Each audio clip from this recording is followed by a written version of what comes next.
Segunda carta do apóstolo Paulo a Timóteo, versículos 3 a 5, tem uma mensagem de lealdade ao Evangelho. Dou graças a Deus, a quem desde os meus antepassados sirvo com consciência pura, de que sem cessar faço memória de ti nas minhas orações, noite e dia, desejando muito ver-te, lembrando-me das tuas lágrimas, para me encher de alegria, trazendo à memória a fé não fingida que há em ti ou que em ti há, a qual habitou primeiro na tua avó Loide e em tua mãe Eunice, e estou certo de que também habita em ti. Amém?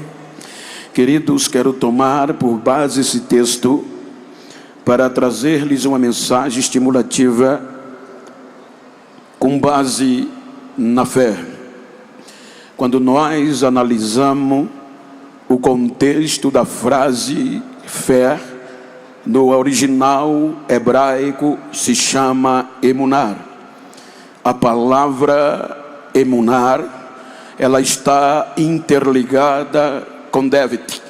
A palavra David quer dizer colar. Então emunar, ela significa confiança total. David colar. Então, no contexto original, além daquela que está em Hebreus, da interpretação, quando no contexto hebraico nós analisamos, quer dizer colar em alguém, colar em outro. Quando nós observamos, você vai encontrar duas passagens bíblicas que expressa David, colar, ou seja, quando o Gênesis, Deus disse, deixará o homem pai e mãe e uniciar a sua mulher, e os dois serão uma só carne. Isso está relacionado com confiança completa. A outra passagem é quando Ruth se cola a Noemi: o teu povo será o meu povo e o teu Deus o meu Deus.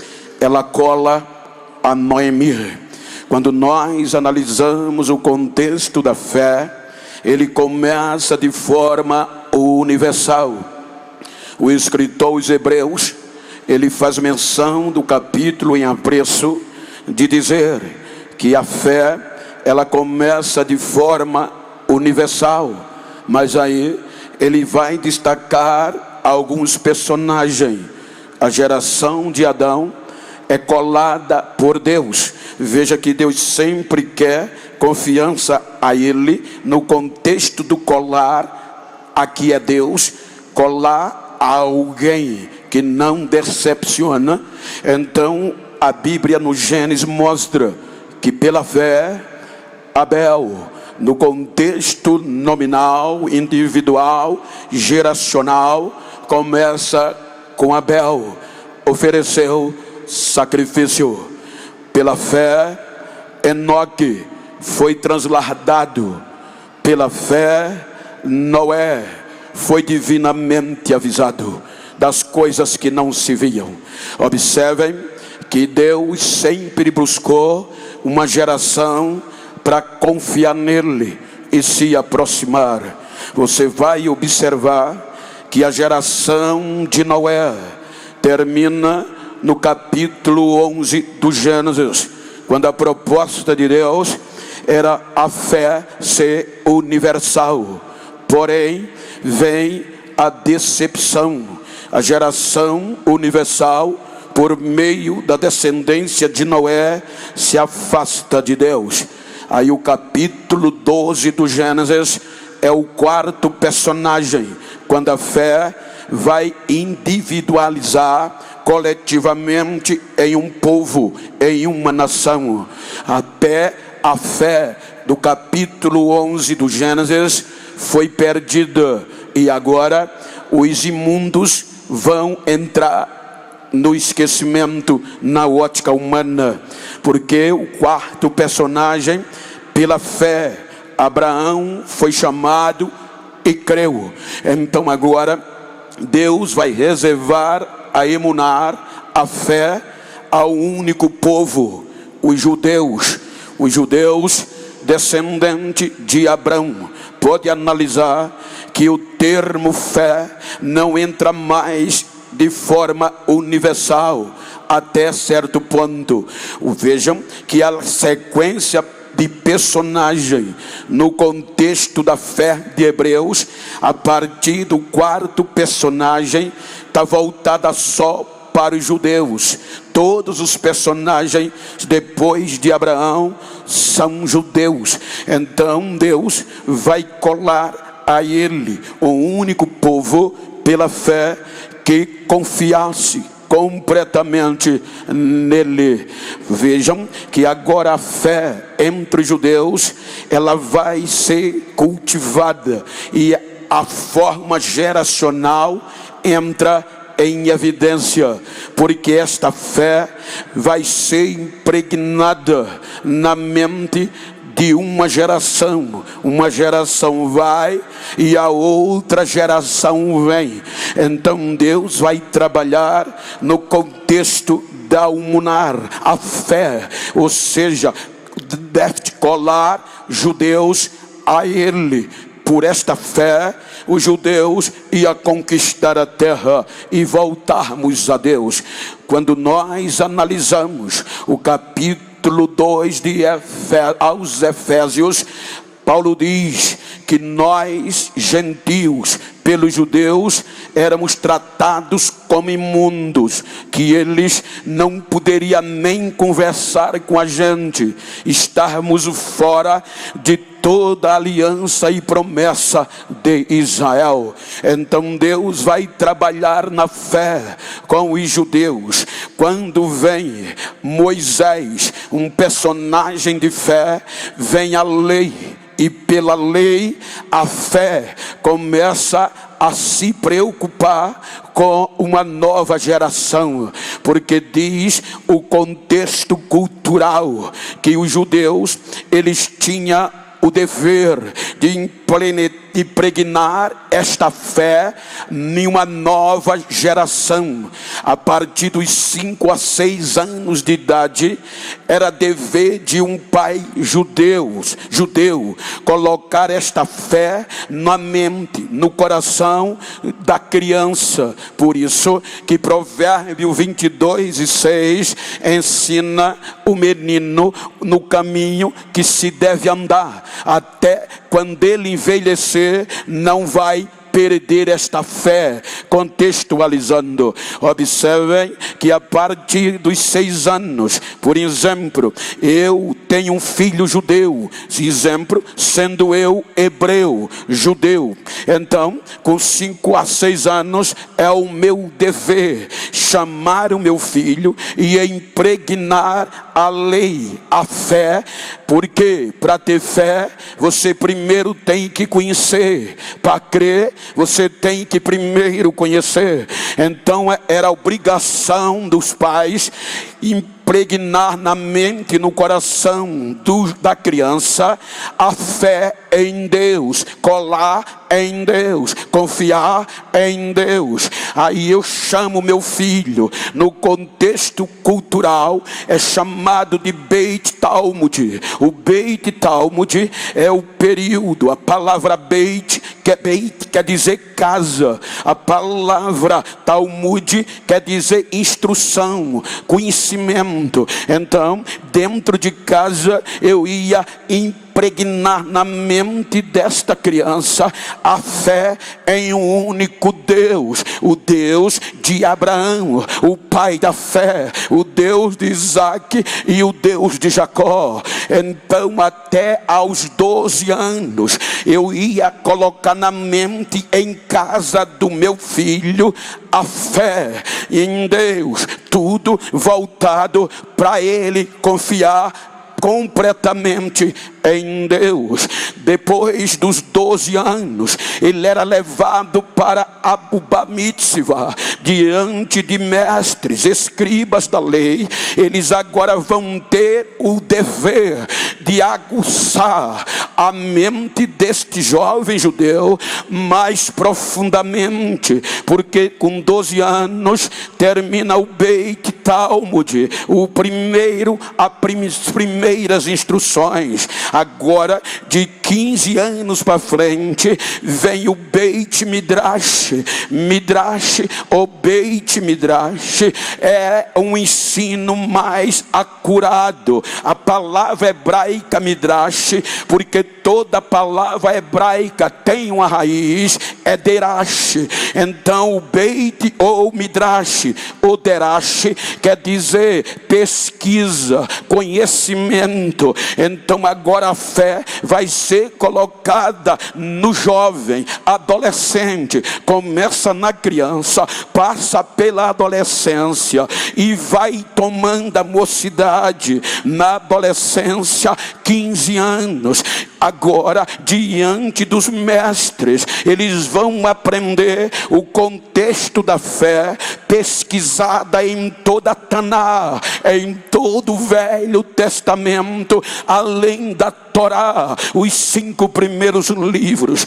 Então, quando ele completava todo o ciclo da mocidade, com 30 anos, a fé já estava madura. Era um judeu que ninguém poderia tirar a sua fé. Observem que o primeiro impacto da fé entre os judeus vai começar em Número 14, quando eles saem do Egito. A fé é titubeada quando eles têm medo do gigante. Aí Deus diz a Moisés: esta geração é fraca de fé, não foi preparada, não vai entrar na terra prometida. Mas Deus não desiste e diz a Moisés: eu vou impregnar a minha fé na nova geração que saiu do Egito de 20 anos para baixo,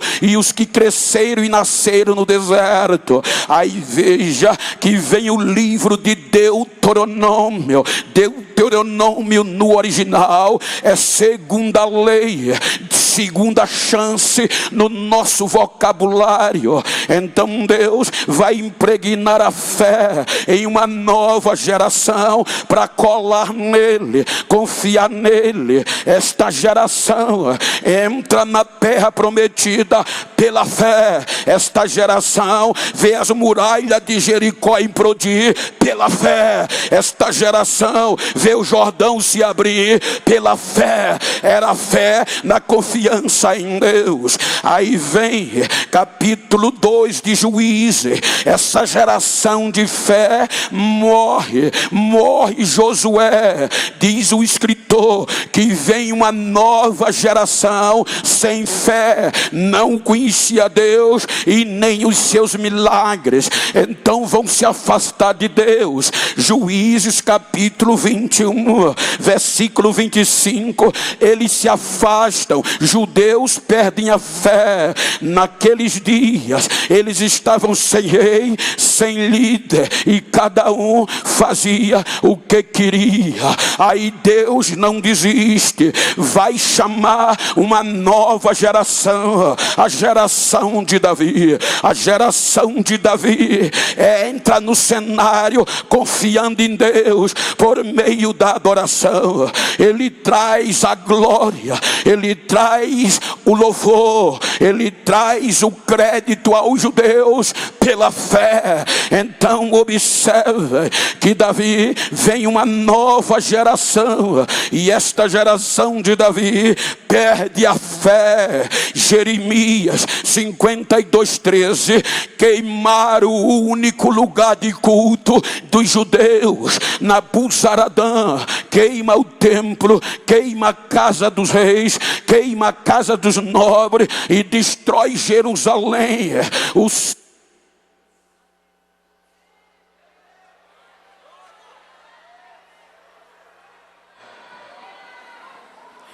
Glória a Deus, e destrói Jerusalém, o centro da fé. Me põe o retorno, por favor. Agora vai a destruição, vem o cativeiro, e eles são levados sem fé. 70 anos sem culto, 70 anos sem adoração, praticamente sem fé. Aí Deus, pela sua bondade, vai buscá-los e restaura a fé. Pede para eles recomeçar, dizendo-lhes: eu não desisto, porque eu tenho uma aliança com vocês. Quando eu tirei vocês da casa da servidão, recomeça, que a glória da segunda casa vai ser melhor e maior que a da primeira. Deus sempre buscou provocar os seus judeus, seu povo, pela fé, colado nele. Observem que eles recomeçam, mas perdem a fé, perdem a confiança. Aí vem 430 anos antes de Cristo, Malaquias. Observem que a mensagem de Malaquias, o propósito é despertar a fé que eles perderam. Então, como eu disse, se deslocaram, se descolaram de Deus e confiavam em si mesmo. Vem 330 anos antes de Cristo, vem o Império Grego Macedônio. E qual é a ênfase? O período helenista, a atitude de Filipe, o rei macedônio, era arrancar completamente a fé dos judeus e colocar o período helenista, o contexto grego. Ele não consegue. Alexandre o Grande vem, reina. Ele com 33 anos, ele já tem conquistado o mundo, inclusive a Palestina, mas não consegue helenizar totalmente. A fé entre um pouco judeus ainda existia, mas ele morre. Seus 4 generais assumem o poder, e entre eles vem uma dinastia conhecida como Seleucidas. Então nesta dinastia vem um homem forte chamado Antíoco Epifânio, e Antíoco Epifânio, ele vem para impor o período helenista, ou seja, a arte, a cultura,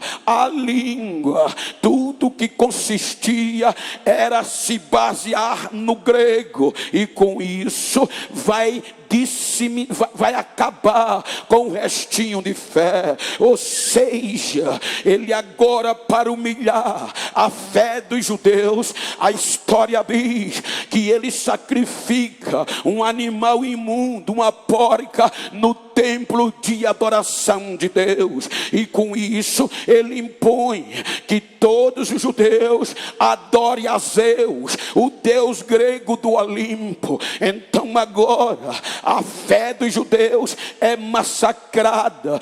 Diz historiadores que a nova geração, os jovens, perderam a aptidão pela fé, pelo que se chama Deus, por causa da influência grega. Eles queriam disputar os Jogos Olímpicos gregos, e com isso tinham que correr nus, e a base da fé estava na circuncisão, a aliança de Deus com o pai da fé, Abraão. Então eles quebravam a cirurgia, quebravam a aliança e quebrava a fé. As moças, diz a história, foram perdendo a simplicidade das hebreias e os bons costumes hebreus, porque agora ser hebreia, vestir-se como hebreia, andar como hebreia, maquiar como hebreia, era retrógrado, porque a cultura grega estava mais na frente. Então o contexto do helenismo vai roubando tudo isso. 64 anos antes de Cristo vem vem o Império Romano, e o Império Romano provoca a corrupção geral. Herodes constrói um grande templo, mas aquele templo tinha glamour, tinha ouro, tinha sangue de novilho, mas a palavra verdadeira não era mais pregada. Tinha até fumacinha, tinha oração 3 vezes por dia. Pode enfeitar, mas se não tiver palavra, só vai ter barulho. O segredo é a palavra, porque a fé vem por ela, o crer vem pelo ouvir.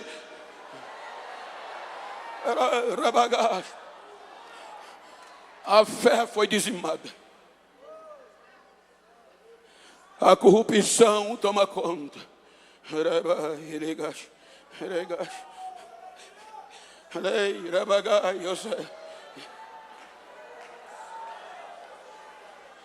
A corrupção toma conta de Jerusalém. Diz um escritor norte-americano, naturalizado judeu, curador dos manuscritos do Mar Morto. Ele diz que por causa da perda da fé dos judeus, alguns grupos saíram procurando vida melhor no deserto da Judéia. Ele cita 24 grupos, entre eles obreiros do grupo saduceus, obreiros do grupo fariseus.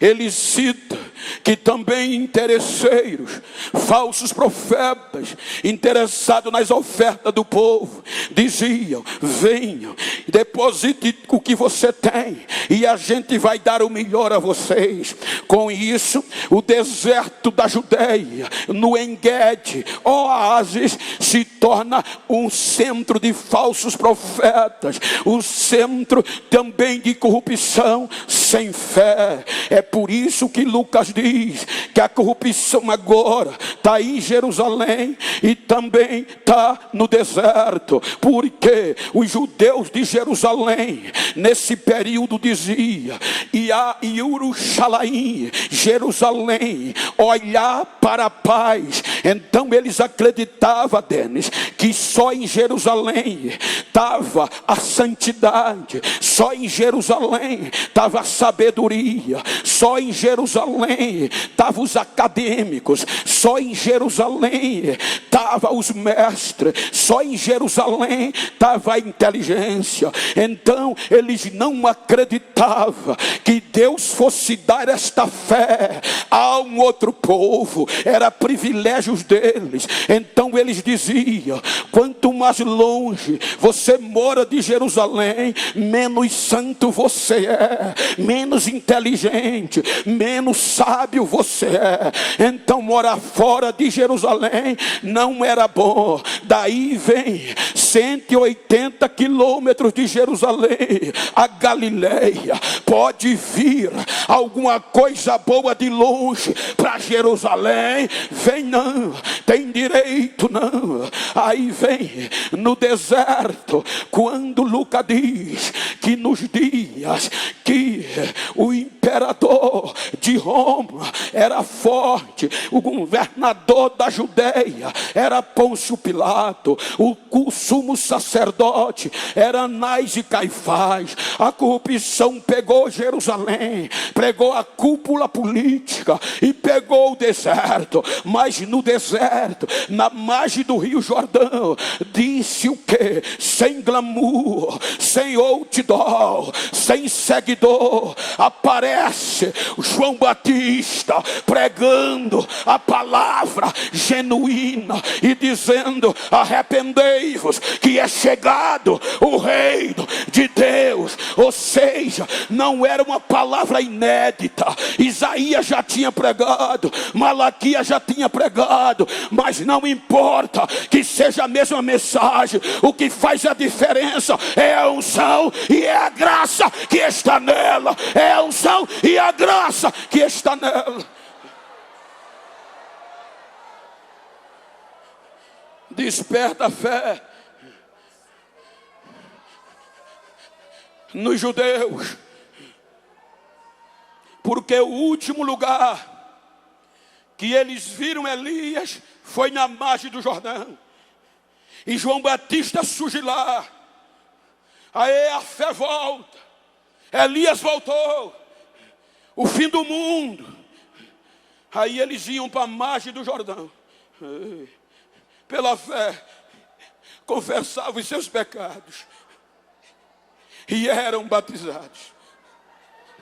A mensagem de João bateu de frente com a corrupção.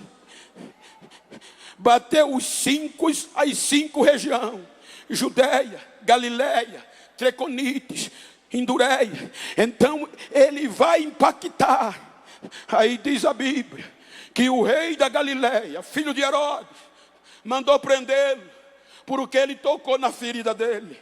Aí prende ele, vai parar a mensagem.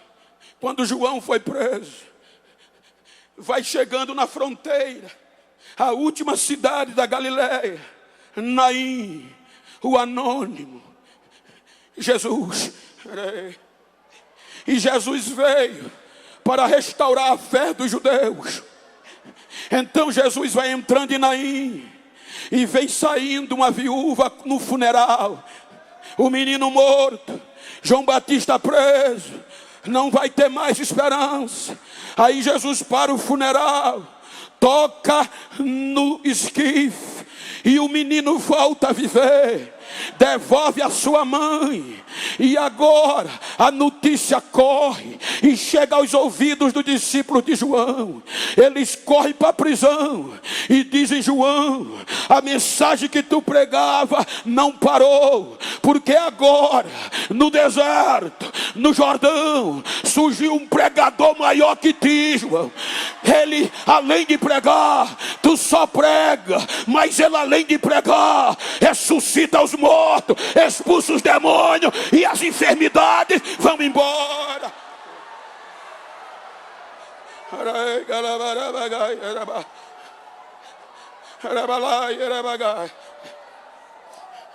Como o deserto estava cheio de falsos, aí João diz: vão procurar saber quem é ele, se é ele que a gente espera. Mas aí os de Jerusalém, a cúpula do judaísmo, se incomoda e manda perguntar quem era João. Os mensageiros chegam e dizem: os de Jerusalém mandaram perguntar se você é o Cristo. João diz: não sou não. Você é Elias? Também não. Você é profeta? Também não. Se você não é o Cristo, se você não é Elias, se você não é profeta, por que tu batizas? João diz: eu batizo com água. Eu sou fraquinho, mas já está entre vocês um que veio primeiro do que eu, porque é primeiro que eu, e este vocês não conhecem. Eu sou fraco, não sou digno de desatar o sandália dele, mas ele, eu batizo com água, mas ele vos batizará com o Espírito Santo e com fogo. Ele é maior.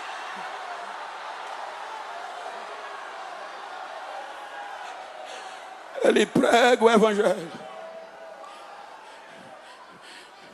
e os judeus não creem.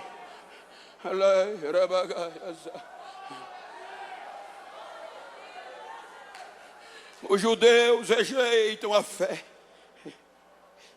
mesmo Deus enviando o melhor que ele tinha para restaurar os judeus. Aí Deus diz: eu vou dar a fé aos gentios.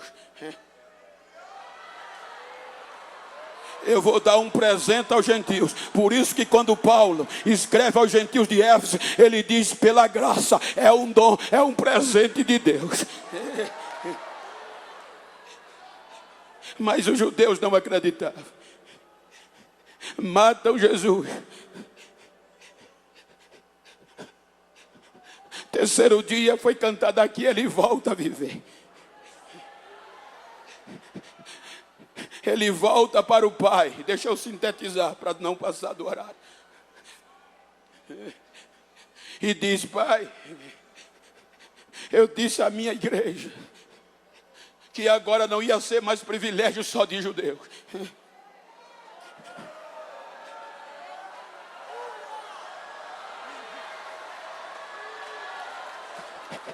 Derrama, Pai. Eu disse a ela, os judeus abandonaram tanta fé que o Espírito Santo vinha e voltava, porque não tinha espaço para viver com eles direto. Aí Jesus disse: Pai, eu disse à minha igreja que o Senhor ia derramar do seu Espírito, e não é para ir e voltar, é para ficar com ela para sempre, Pai, até o dia do arrebatamento. Aí Lucas diz que estavam todos reunidos em um mesmo lugar, e de repente veio do céu o barulho de um vento impetuoso e veemente, e encheu toda a casa. O poder caiu. Aí diz Lucas em Atos capítulo 2 versículo 6, quando o som do barulho tomou Jerusalém, assustou, porque todos que estavam lá eram de longe, da Galileia, 180 quilômetros, não tinha como serem santo perfeito. Aí eles correm e já questionam: de onde vem esse som? Do cenáculo. Quem está lá? Os galileus. Mas não são eles galileus, não são eles de longe. Como nós estamos ouvindo ele falar na língua do nosso próprio país que nascemos, tem coisa diferente. Vamos ver.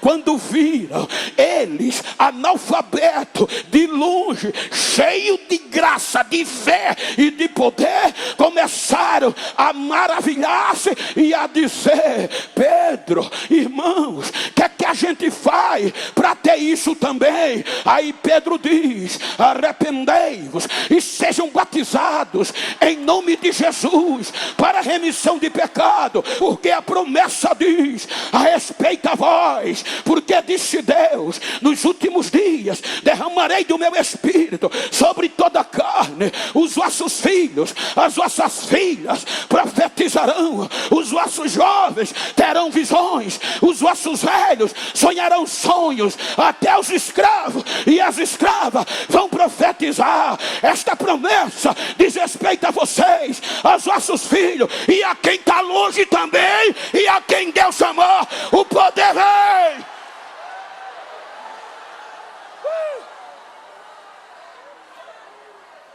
Sintetizando, aí Deus vem para Pedro.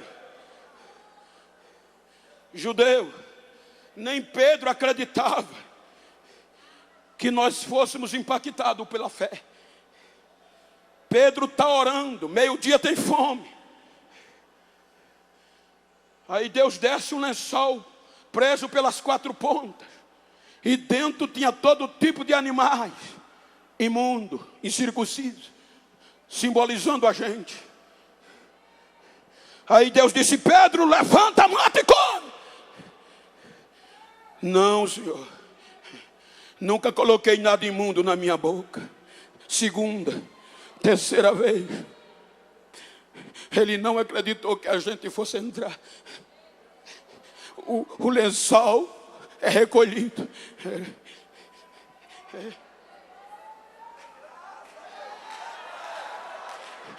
Deus queria levar a mensagem aos gentios.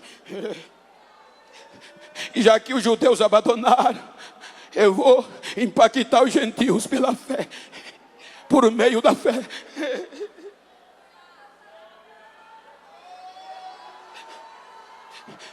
Havia um inimigo feroz da igreja. Tinha terminado o Beit Midrash aos pés do melhor mestre da lei de Moisés. Jovem, já era doutor, poliglota, descendente de nobreza, romano, cidadania que não era fácil. Doutor Saulo de Tarso perseguia a fé dos cristãos.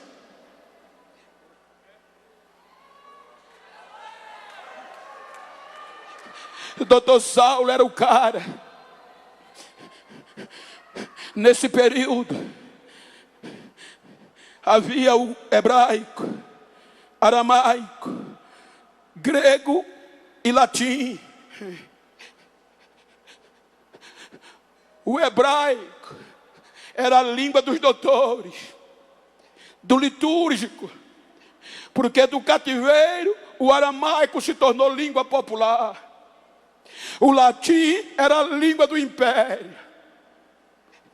O período helenista que eu falei tirou a essência do grego, do hebraico.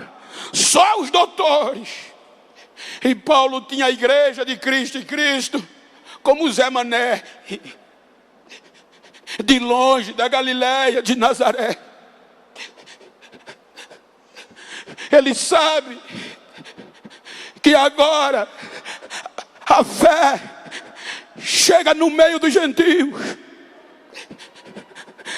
Em Damasco, e ele vai feroz eliminar a fé dos gentios. Quando ele vai chegando em Damasco, é ele que conta em Atos, um brilho do céu cai, desce, brilhava mais do que o sol em pleno meio-dia. E ele diz, e a voz que eu ouvi foi em hebraico. Jesus disse, eu vou mostrar para você quem sou eu. E fala com ele em hebraico, na língua dos doutores: Saulo, Saulo, por que me persegue?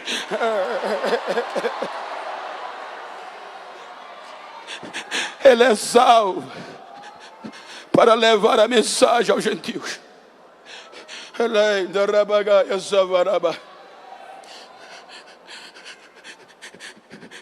O primeiro desafio da fé é a morte. Em Damasco querem matá-lo, mas ele se colou a Deus. A fé dele foi perfeita. Fugiu, escondido para não morrer, mas não abandonou a fé. Segundo, o anonimato. Segundo historiadores, 14 anos sem um congresso, sem uma foto de outdoor. Mas o anonimato não roubou a fé dele. Capítulo 13, ele aparece em Antioquia da Síria, no meio de quem? De doutores e profetas. A fé já tinha unido judeus e gentios, porque estava em Antioquia. No Antigo Testamento, o negro, que até hoje é discriminado no meio dos judeus, meu Deus do céu, mas na igreja de Antioquia, pela fé, unidos, já tinha branco e preto, adorando e profetizando. Aí o Espírito separa quem? Paulo e Barnabé, para levar a fé aos gentios. Primeira viagem é dolorida. Eles entram pela região de Chipre, disseminando a fé entre os gentios. Eles saem de Chipre e vão para Pafos, região asiática, e ganham almas gentias. Sintetizando, eles saem de Pafos, vão para a região de Perge, e de Perge chegam em Antioquia da Pisídia, região galáxia. Almas gentias aceitam a fé. Os judeus, disse Paulo, Romanos 11, que eles se tornaram inimigos do evangelho por causa de nós.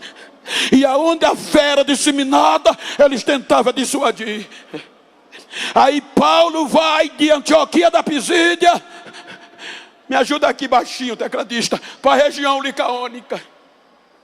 A região licaônica tem 3 cidades: Incônio, Listra e Derbe. Paulo, pela fé,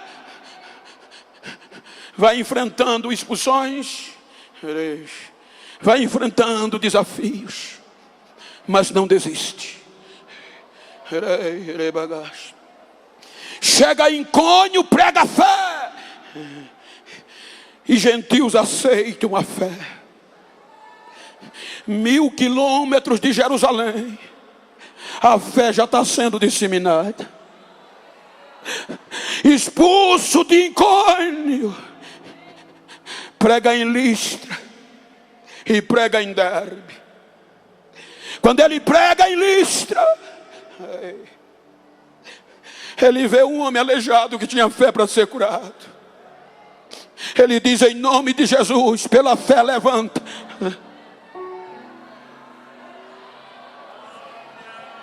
Pela fé o coxo fica de pé. Aí os moradores de Listra, de Icônio e de Derbe, que era 100 quilômetros o ciclo, dizem: os deuses desceram entre nós. Chamaram Barnabé de Júpiter e Paulo de Mercúrio, que era o que pregava. Correram, chamaram o sumo sacerdote de Júpiter: vamos sacrificar a eles. Era a hora, gente, deles serem convidados para os maiores congressos. Toda a região licaônica queriam adorá-los, aplaudiram e chamaram-lhe de deuses. Você vê hoje, quando o culto pega fogo, muitos, isto não é crítica destrutiva, é um testemunho para falar da resistência da fé. Já anda com fotógrafo e ele só bate foto quando o povo pula, porque isso vai dar views, e dando views vai dar monetização. Paulo agora tinha toda a chance de bombar mais Barnabé, mas pela fé eles rejeitam o glamour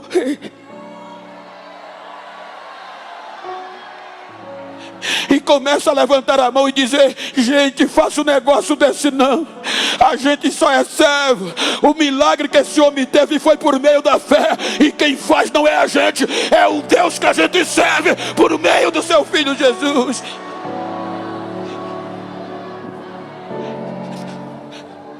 Ele abre mão do glamour na região licaônica, e por causa disso vai ser apedrejado. Mas as pedras não roubam a fé dele. Diz o Lucas em Atos que os moradores, impulsionados pelos judeus ortodoxos da região, só pararam de jogar pedra quando pensaram que ele estava morto. Largaram como um cadáver.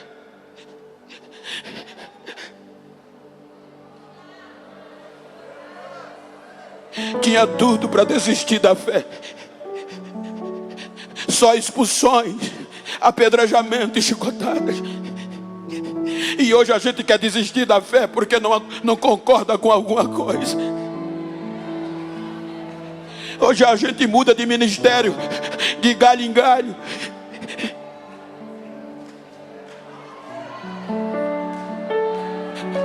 Quando disseram: já morreu, o sangue e as feridas, largaram ele. Aí em Listra, os irmãos vão lá e vê que ele ainda respirava. Pegam ele, e segundo o escritor Plumer, ele faz um relato que levaram ele para as feridas ser saradas na casa de Lloyd, uma judia que tinha uma filha chamada Eunice e tinha um neto chamado Timóteo, de 16 a 17 anos.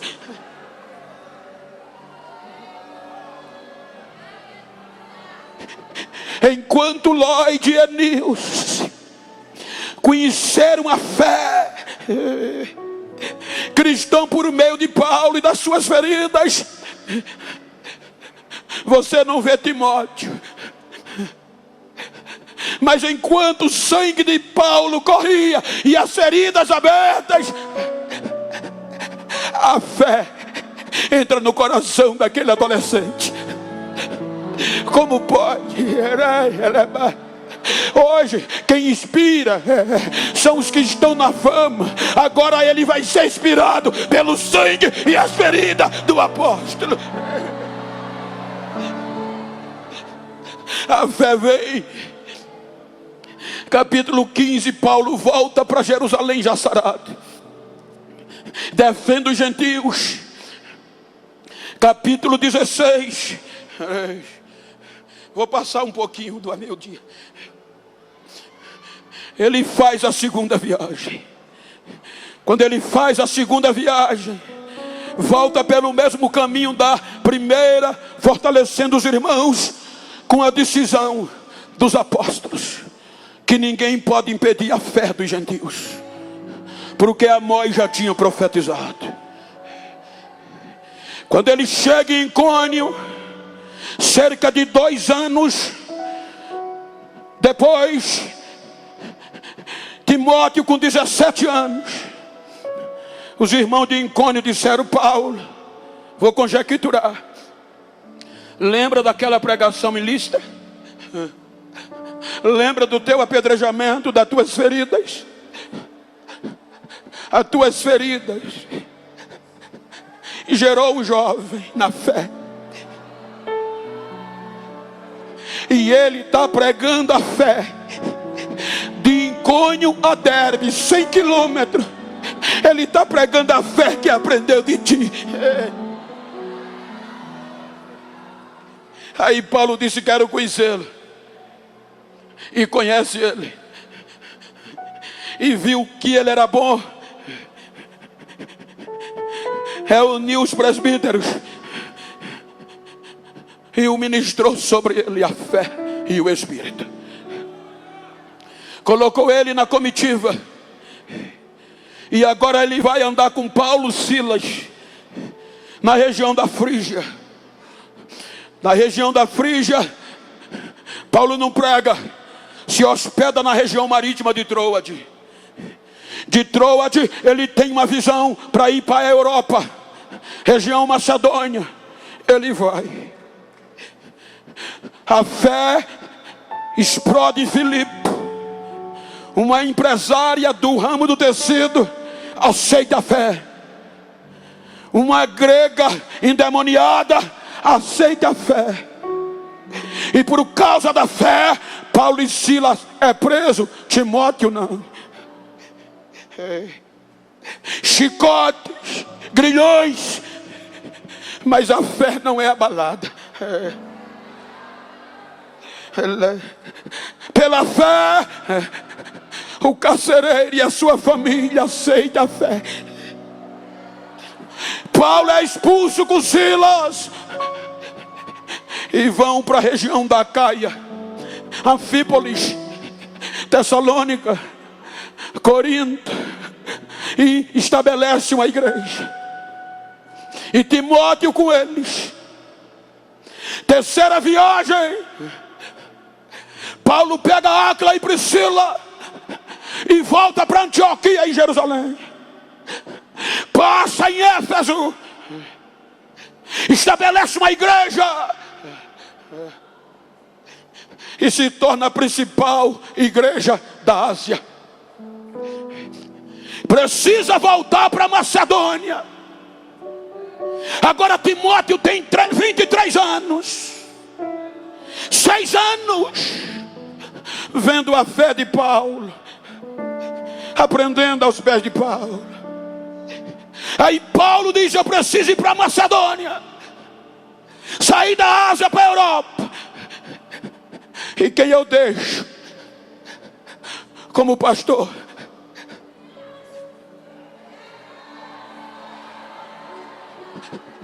Timóteo. Ele estabelece Timóteo como líder da igreja em Éfeso. Ele está na Macedônia. Timóteo, 25 anos. Ele escreve a primeira carta. Eu te deixei aí, filho, para que ensine a alguns não pregarem outra doutrina acerca do que eu ensinei. Ele sabia que a responsabilidade era tão grande da fé, que no capítulo 4 da primeira carta, versículo 12, ele diz: não deixa ninguém desprezar a tua juventude. Ser exemplo dos fiéis. Timóteo completa 27 anos. A primeira carta está em volta de 64 a 65 depois de Cristo. 67 depois de Cristo, Paulo é preso, prisão política. Diz alguns historiadores, 7 metros, eu já estive lá. Às vezes na prisão subterrânea de 7 metros tinha 30 prisioneiros, e quem chegava lá não saía mais. Agora Timóteo vai ser desprezado pela sua juventude. Aprendeu 6 anos a fé através de Paulo. Agora é líder. Enquanto Paulo está preso, os irmãos, o problema não foi fora, foi dentro. Os irmãos começam a desprezar a sua juventude, começam a rir dele, dizendo: esse jovem não tem futuro, teologicamente é um fracasso.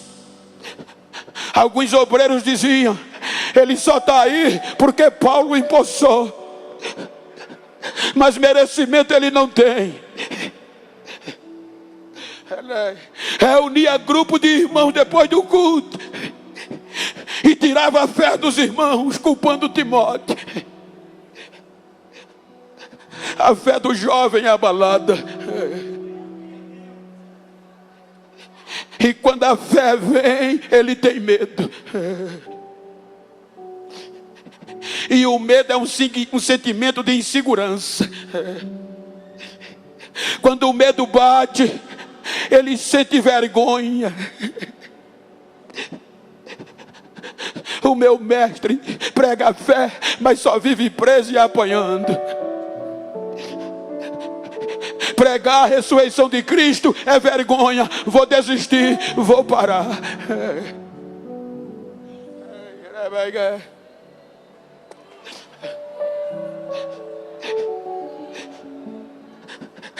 O medo e a vergonha vem. E agora ele está sentindo a dor na própria pele. E a fé vai ser abalada. Mas antes dele desistir, a graça de Deus não desiste dele.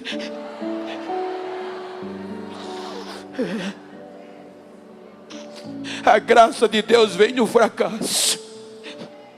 Diga para quem está ao seu lado: mesmo que os homens, mesmo que os irmãos queiram roubar a tua fé, a graça de Deus não vai deixar. Eles apontam os teus defeitos, eles apontam as tuas deficiências, mas a graça de Deus vem a virtude. Aí alguém vai a Roma, chega na prisão, diz a Paulo: Paulo, Timóteo foi atingido pelo medo terrível, e ele está prestes a desistir. A fé dele está abalada, Paulo. Aí em caráter urgencial, Paulo pega a pena e o pergaminho e vai escrever a segunda carta. E ele começa dizendo: meu filho na fé, que saudade eu estou de você. Como eu queria ver você pessoalmente. Mas eu te digo, filho, que eu não me canso de orar por você. Eu lembro das tuas lágrimas e elas me trazem alegria. E eu eu sempre trago à memória, filho, a fé não fingida, a fé sincera que há em ti, que primeiro habitou na tua avó Lloyd e depois na tua mãe Eunice. E eu tenho certeza que ela mora dentro de você. Ela habita, xará, ela habita dentro de você. Ela mora, ela não é um visitante, ela mora dentro de você. Ela mora. Por este motivo, eu estou te escrevendo. Desperta o dom de Deus que há em ti. E não tenha vergonha do Evangelho de Cristo, e nem de mim, que sou prisioneiro seu. Ou seja, suporta a aflição do Evangelho segundo o poder de Deus, porque o que está dentro de você é maior e melhor do que o que está nessa raça ruim que não acredita em você. Desperta a fé, desperta o Espírito que está em você.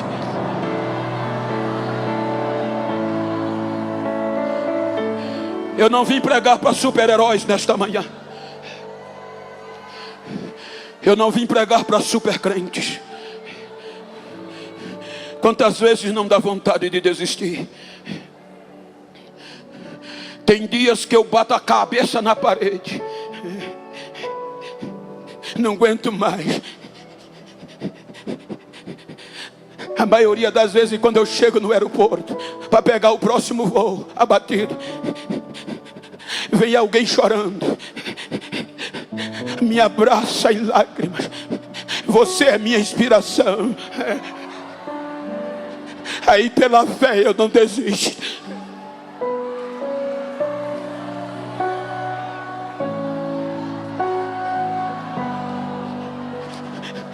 Aí Paulo diz: filho, a minha hora está chegando.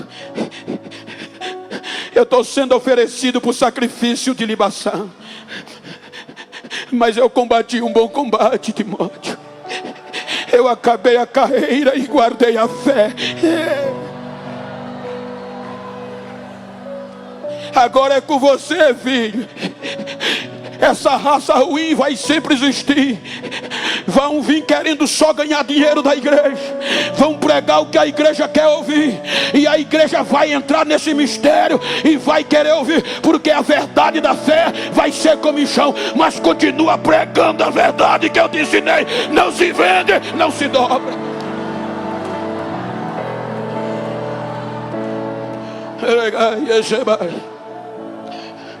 Nesta manhã, início de tarde,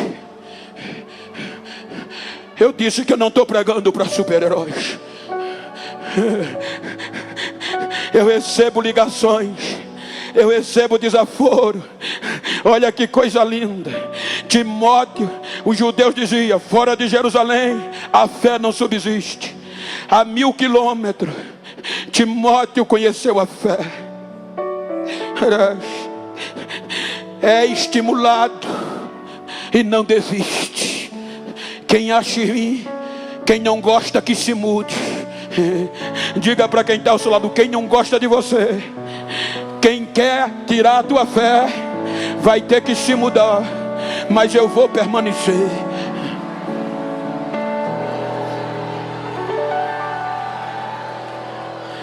"60 anos atrás, a 10.000 quilômetros de Jerusalém, a fé chega na Adebe. Há 42 anos atrás, a 10.000 quilômetros longe de Jerusalém, a fé toma conta da Almadebe. E a Almadebe tem incendiado o Brasil, tem incendiado o mundo." Fique de pé, por favor. Eu disse que eu não vim pregar para super-heróis.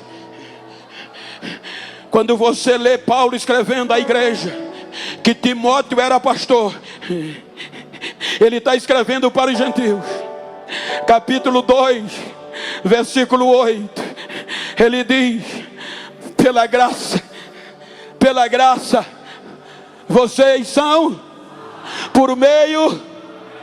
Capítulo 2, versículo 11, ele diz: lembrai-vos que em outro tempo passado vocês eram gentios, imundos, chamados de imundo, pelos que se achavam perfeitos pela circuncisão feita pela mão do homem.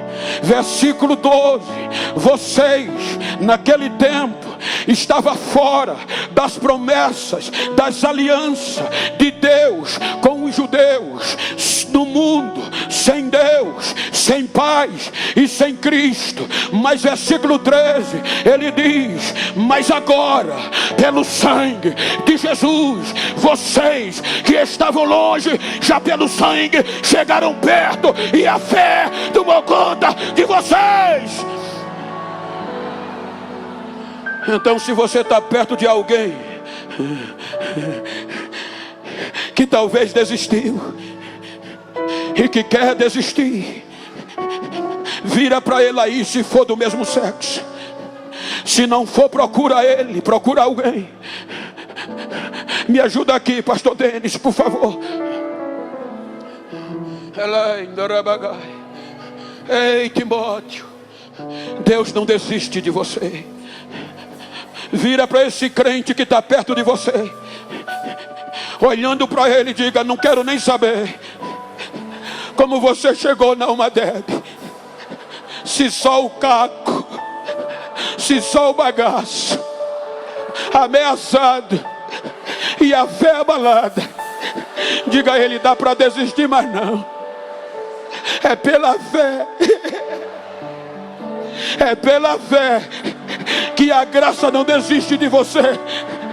Diga: é pela fé que os que vieram antes de nós alcançaram a promessa. Abraça ele, abraça ela. Diga: Deus não desiste de você.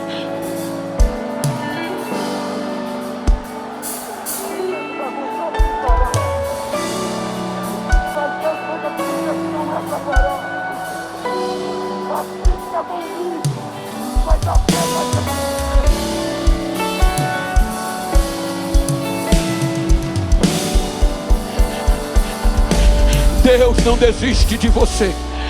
Só o teclado, por favor. Deus não desiste de você.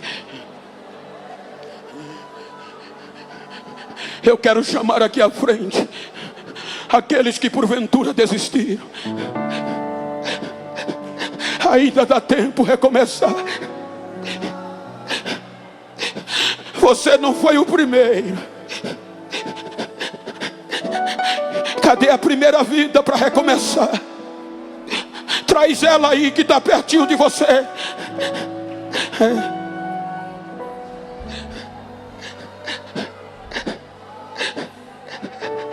A fé que habita em você. O inferno pensou que ia desistir. Vai não. O inferno pensou que ia te destruir. Vai não. Porque ainda existe resquício de fé dentro de você. Porque a fé mora. Cadê a primeira vida? Venha. Está chegando a segunda. Ajuda a terceira. Ajuda. Vem isso. Vai trazendo. A graça não desiste de você. Ah, pastor, eu fracassei. A graça atua no fracasso. Timóteo amedrontou, enfraqueceu, mas a graça não perdeu ele. E nesta manhã a graça não vai perder você. Venha, venha, filhos, venha. Ajuda, irmão, ajuda.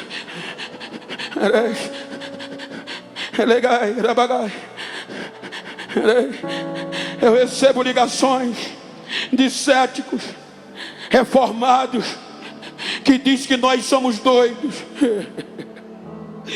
Mas eu louvo a Deus que ainda tem uma geração que não se envergonha do Evangelho e nem tem medo.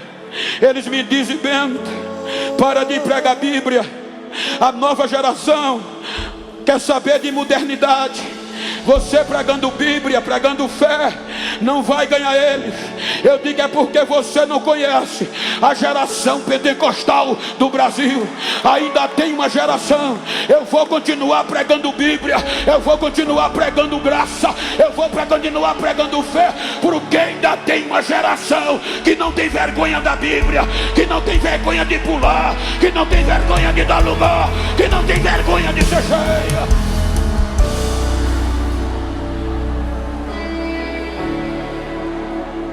Já temos 88 almas na internet. Eu não sei quantas tem aqui. Se possível, me faça saber. Você que está no outro lado do Atlântico, você que está no Pacífico, você que está na Ásia, você que está nos rincões do Brasil, mas muitas vezes está nos assistindo. Você talvez desistiu.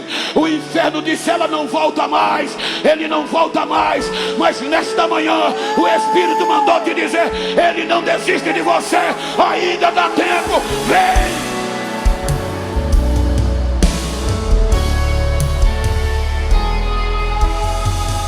Me aproximei, permaneci. Vai trazendo vidas. Me consumi. Eu quero chamar quem ainda não é batizado no Espírito Santo. Sai do teu lugar, vamos fazer uma bagunça santa aqui. Permaneci, o teu olhar me consumiu. Peraí, galera. Eu quero chamar aqui à frente a geração pentecostal. Eu sou fã de vocês. Olhos fez eu me apaixonar. Mas já vem adorando, já vem adorando, já vem sendo renovada, já vem sendo renovada. Vai, vai, todos outros amores, o fogo, fogo eles, olhos pela fé, pela fé, é pela fé, é pela fé. Queimou todos os outros amores, queimou todos os outros. Me aproximei, permaneci, o teu olhar me consumiu. Eu sou todo teu. Me aproximei, permaneci, o teu olhar me consumiu. Eu sou fogo, fogo. Estenda as tuas mãos, estenda as tuas mãos sobre esse crente que está do teu lado aí. Queimou Coloca a mão no ombro dele e a pedra de fogo, a unção que está queimando dentro de mim, recebe aí agora. Seja batizado, seja renovado, seja restaurado agora. só ele fez.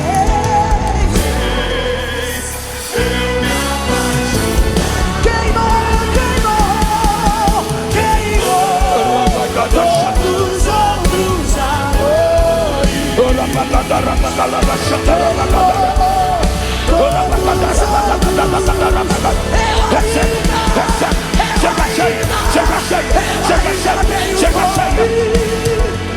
Eu ainda tenho lei. Pode me queimar.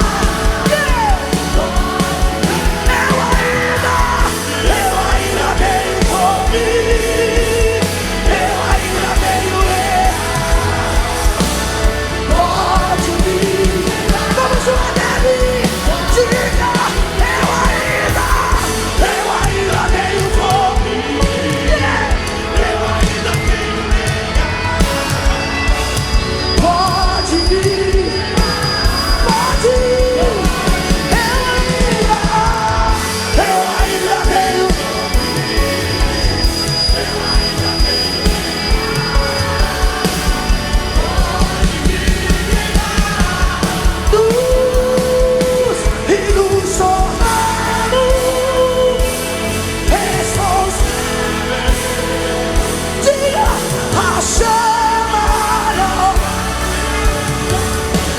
sua voz e diga luz, luz sou.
Sejam cheios do Espírito Santo. Sejam cheios do Espírito Santo. Sejam cheios do Espírito Santo. Fale em outras línguas. Seja cheio do Espírito Santo. Onde você estiver agora, seja cheio do Espírito Santo. Seja cheio do Espírito Santo. Seja cheio, cheio, cheio, cheio, cheio, cheio, cheio, cheio, cheio, cheio do Espírito. Cheios do Espírito, que desce como fogo. Ele é bacana, ela vassoura, ela vassoura, ela bacana, ela vassoura, ele é bacana, ela vassoura, ora bacana, ela vassoura, ora bacana, ela vassoura, ora bacana. Seja batizado agora, seja batizado agora. Diga Espírito, Espírito, que desce.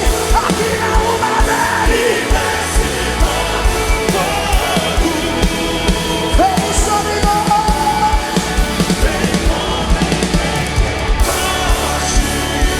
E enche-nos.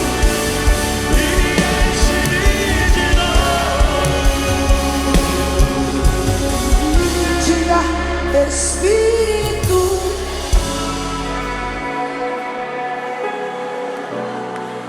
Que desce.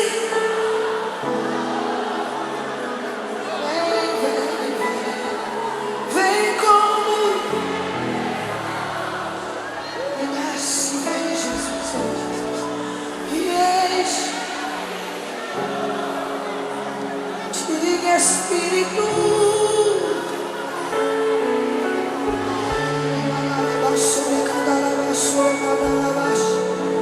Que desce.